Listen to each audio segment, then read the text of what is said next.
পয়লা বৈশাখ কথাটা শুনলেই এই গরমেও বাঙালি উত্তেজিত হয়ে পড়ে। হবে নাই বা কেন?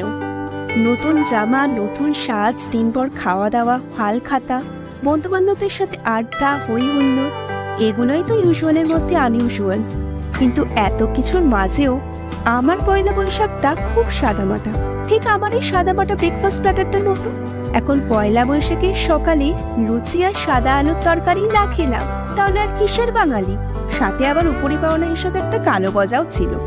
নতুন জামা তো হয়নি, কিন্তু পয়লা বৈশাখের ফিলটাকে কনস্ট্যান্ট রাখতে হবে তো। তাই দিনভরের খাওয়া দাওয়াতে একটুও কিপটেমি করিনি। দুপুরের ছটপট মেনুটা ছিল নিরামিষ তবে সুস্বাদু। ফ্রাইড রাইস, আলুর দম, একটু স্যালাড আর ফ্রুট চাটনি। আর এরপর সন্ধেবেলা একটু জিলিপি পাঁপড় ভাজা না খেলে কি করে হয় বলুন তো? এই ছিল আমার সকাল থেকে সন্ধে নববর্ষের পেট পুজোর মহাপর্ব।